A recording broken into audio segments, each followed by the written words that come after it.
আমাদের মধ্যে এক বিশেষ ব্যক্তিত্বকে, যিনি তার ট্যালেন্ট এবং প্রতিভার মধ্য দিয়ে আমাদের বাংলা চলচ্চিত্র জগৎকে ভ্লগিং জগতে এক বিশেষ জায়গা দখল করে নিয়েছেন। তিনি কিন্তু মোটেও আমাদের কাছে যে সে ভ্লগারই নন, তিনি হলেন আমাদের কাছে শ্রাদ্ধ বাড়ির ভ্লগার। তো প্রথমে আমরা জেনে নেব আপনার স্বপ্ন, ইচ্ছার কথা, আপনার ভাবনার কথা। মানে পৃথিবীতে এত ভালো ভালো জিনিস থাকতে আপনার কি করে শ্রাদ্ধ বাড়ির ব্লগার হওয়ার ইচ্ছা হলো?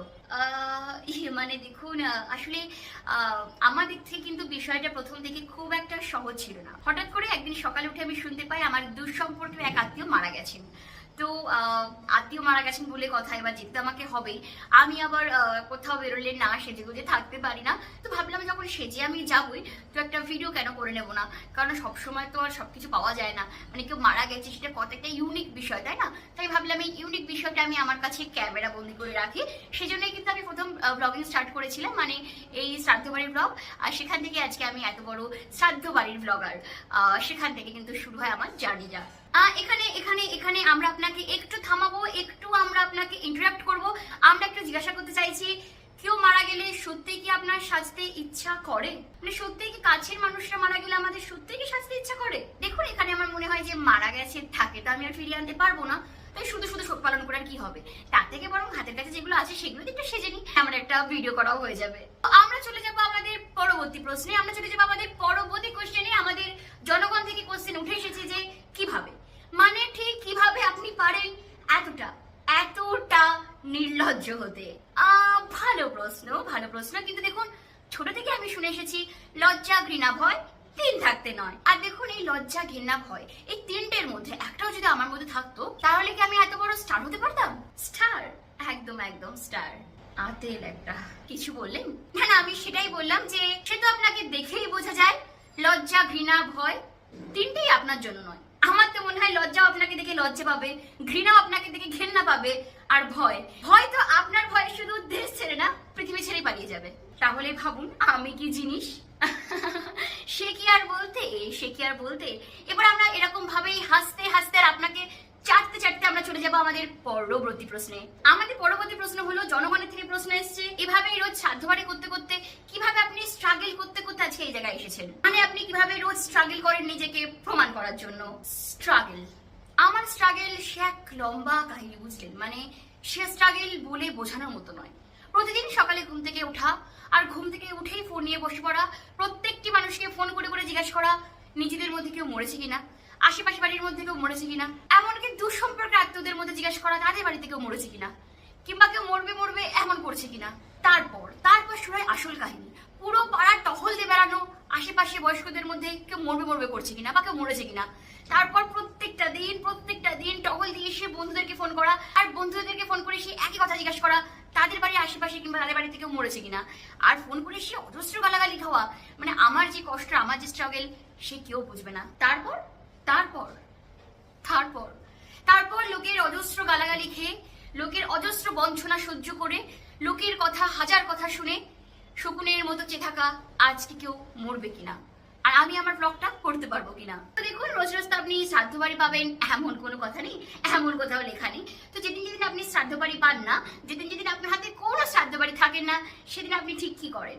অপশন একই উত্তর, সেই অপশন।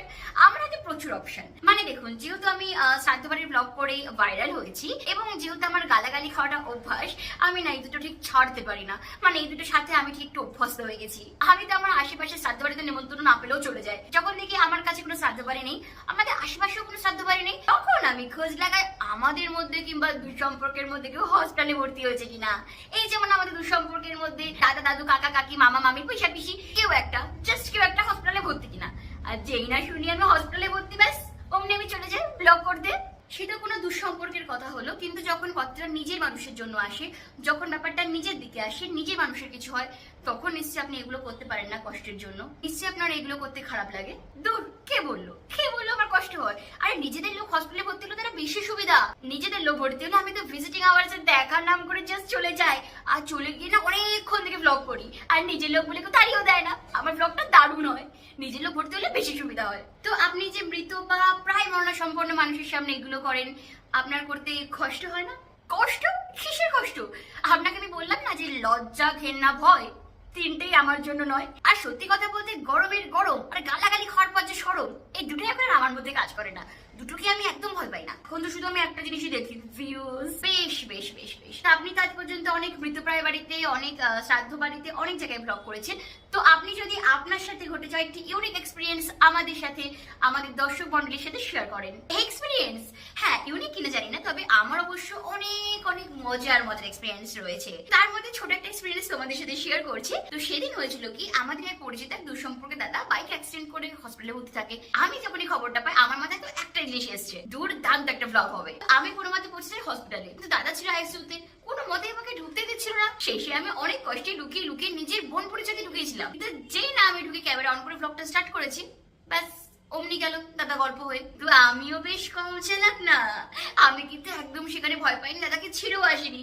আমি কিন্তু শেষ পর্যন্ত দাদার ভূতের সাথে ব্লগ করে এসেছি। আগে আমি হয়েছিলাম শ্রাদ্ধবাড়ির ব্লগের জন্য ভাইরাল, তারপরে আমি হয়ে গেলাম সেজে গুজে হসপিটালে যাওয়ার জন্য ভাইরাল। এরপর আমি হব প্রথমবার দাদার ভূতের সাথে ব্লগ করার জন্য ভাইরাল। মোটামুটি আমি সুযোগ পেলে কিন্তু ভাইরাল হওয়ার জন্য কিছুই ছাড়বো না।